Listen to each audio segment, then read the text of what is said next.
Welcome to Friday night's video and my Master Series. This is the 88th video in our Master Series and the second video in our subgroup mixing.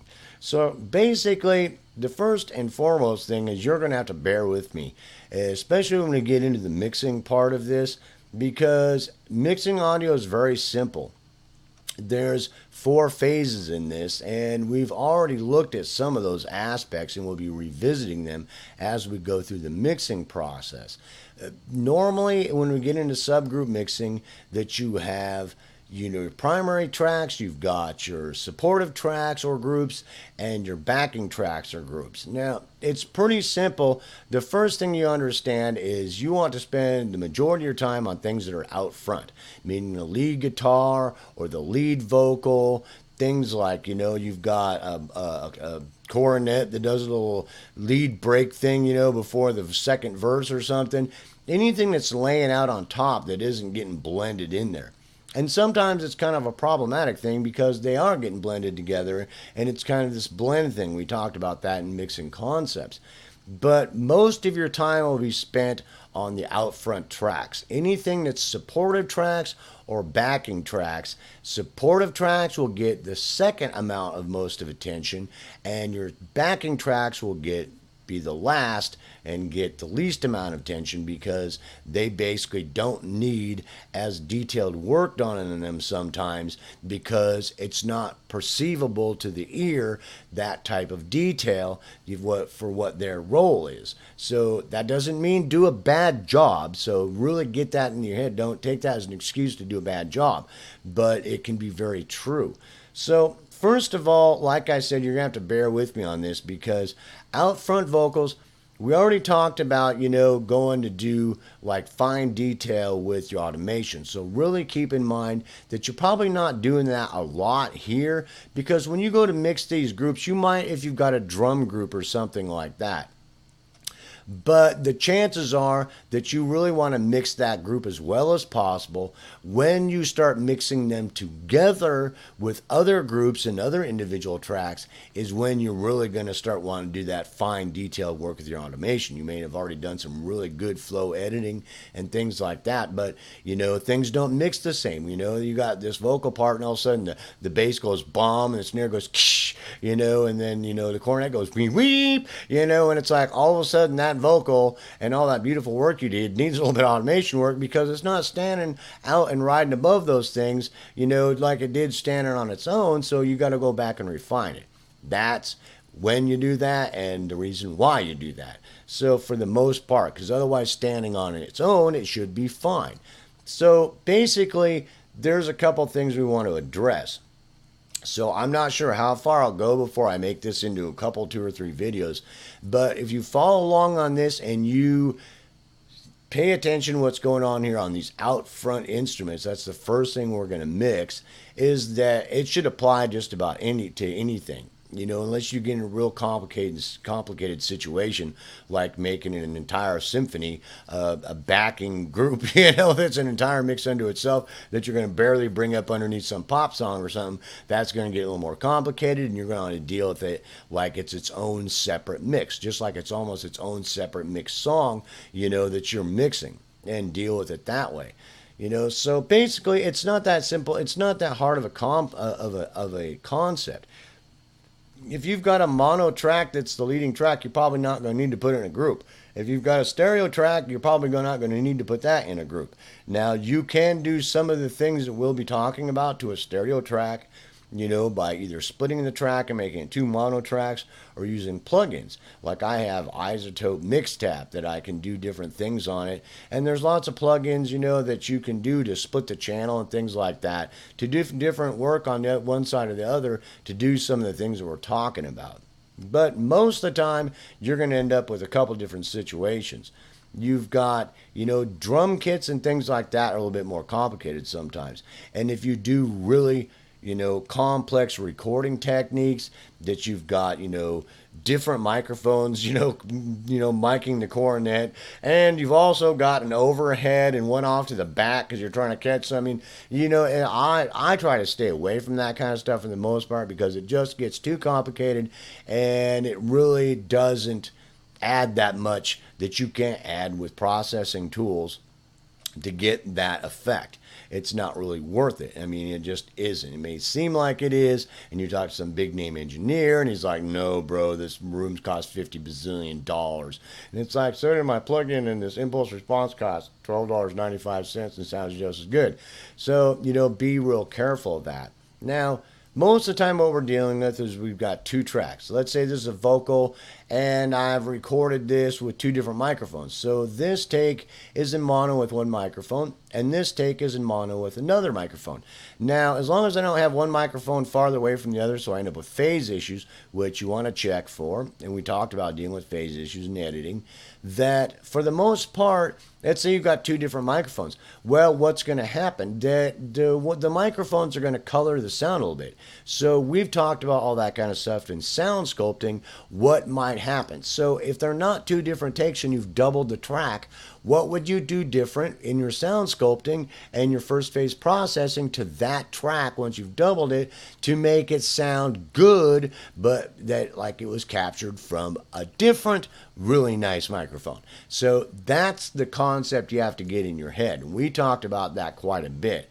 So that's, there are different things you can do. You can change the equalization a little bit, follow along the equal loudness contour lines, when you're going to adjust and attenuate maybe this track a little differently if you've doubled it, and things like that. You can add a little bit different type of a reverb to it for bodybuilding. The spatialization reverb, that preset we set up, that stands for every group or single track on the mix, so that it all sounds like it's getting the same spatialization, that it was all recorded in this jazz club. So, you want to back off on that. But you can do bodybuilding with we talked about first phase processing a little bit differently to that doubled track, so that you're using maybe a different reverb or a different impulse when you're doing that, or a different settings on using the analog echo effects, to make it just a little bit different. And it doesn't take much. It really doesn't. And you can sound sculpt it a little bit. You can add a little bit more odd harmonics or even harmonics or things we talked about in sound sculpting to make it sound good, but it just sounds a little different. There's always this preference. Is the thing that you really have to watch out for whenever you're doing that kind of stuff, is because, well, you've decided you've processed this track and it's this mono track perfectly. Now, basically, if you become a good sound sculptor, and basically even if you didn't have a really good microphone, by the time you got done, it sounds really good. And that would basically be as close as you could get with buying a really nice microphone. So you probably wouldn't sculpt that into this individual track, to sound like this other real nice microphone, because you don't like it as much, obviously, right? So that's something to keep in mind, is that you might, does that make sense? So I hope I made that real clear so that you don't stumble on that. Now, besides that what we have is we've got a couple different things we can do. That, with these tracks, we're going to work on the premises of doubled tracks. Now, like I said, there's all kinds of things we can do. The first concept is doubling the track, doing some of the work I talked about to make it sound like it's from a different really nice microphone, and then, panning them off so far off to the side, putting delay on one side and detuning it or uptuning that side just a little bit, that we've talked about at the end of first phase processing, and we talked about a little bit in mixing concepts. That's a really simple thing. Now, you can also go to 3 tracks, to where you've got this OutFront instrument that you've got one centered, you've got one off to the right so much and one off to the left so much, with delay on those other 2 and uptuning or detunings on those other 2. That makes it sound thicker, richer, and fuller. Even if it's doubled tracks, that if you fuss with them and do them all just a little bit differently, and it doesn't take much. When I'm talking about a little bit, I'm talking about change them just a little bit to where they still sound like they're through another really great microphone, but a different really great microphone. Does that make sense? And you can go up to 4 tracks to where you've got them panned out. It's a 50-50, 75-75 or 80-80 or 95-95 to make a wall of sound. Or you can go up to 5 tracks to where you've got one center, one off, 95 left, 95 right, 50 right, 50 left, and with different detunings and delays on them that makes it sound like a wall of sound.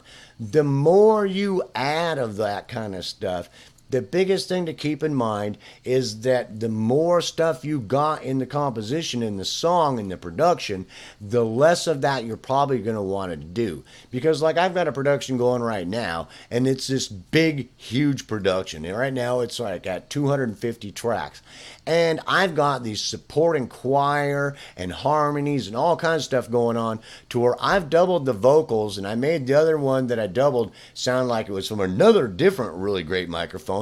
And I've got them panning right and left. But if I do any more than that, it's going to get convoluted because there's these really rich harmonies going on that I've put in there and choir behind that. So I've got supportive harmonies and then backing choir that it all mixed together.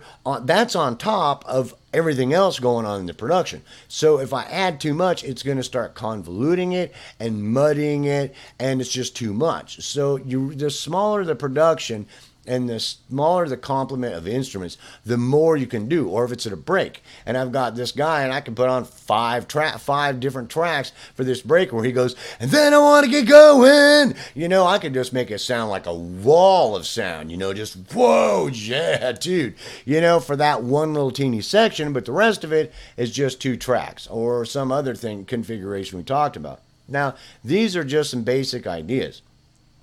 That's some simple concepts. And you can do that if you've taken 2 different captures from one capture from, the same capture but with 2 different microphones at the same time, that you can do some of that same kind of stuff. You could actually, put one of them in center. You could duplicate the other one and then do some sculpting on it that sounded like a little bit different other great microphones. So it's like you've got 3 great sounding microphones you've done this with, and you got one pan right and left and one center or something like that, the one of them might be a little bit brassier, one of them's a little bit richer, one of them's somewhere in the middle, and it's like you really have to kind of think about these things to really focus on this, because anything time you're dealing with that on these out front vocals, that's a primary concern, and that adds huge amounts of texture to the performance. You'd be surprised that when the listener's listening to it, that as you start doing that it's like, well, this microphone's a little brassy, but this one's nice and rich and warm, and I like them both, but I gotta choose one. Why? Because then the listener's listening, he's hearing that nice brassy sound going, a nice warmth from over there, and that thing in the middle, and you've got all 3 textures there, and you're blending them into a way to where they all sound really good, that you've combined all the best elements of some of the things. Now, that might sound ridiculous, because some people go, why don't you just EQ it well, bro, and then that would be good, and it could be a mono track. Well, that can be true, but sometimes it's not, because sometimes you get going and it's like, well, it is nice, because your personal preference, by the time you get done sound sculpting it, may be one way, but in actuality, that the other thing sounds great also. And if you blended them together a little bit, that you'd have this really nice, rich sounding thing. Plus, it adds spatialization by duplicating the track, or having one pan right and one left, and a little delay on one side, or the deal detuning or uptuning on the other side, adds this huge amount of body and spatialization to make that out front track stand out. Does that make sense? A lot of times supporting tracks and backing tracks, sometimes you can't quite do as much on those because it just starts making mud, so you got to be careful. Supportive tracks are normally the ones you got to be most careful about. Really backing tracks, if like a backing orchestra or something, that it gets kind of convoluted anyway, and the detail kind of gets lost, and it more becomes of a blended thing that adds this nice, lush, rich body to what's going on, so you can get away with a lot more, whereas supportive tracks you can't. And things out front, as long as it's not convoluting it and muddying up what's going on, that when you start mixing, it'll become real obvious and you'll be able to see that. So basically, I know that sounds funny, but I'm trying to look at my time here. It sounds funny, but it's some really basic concepts.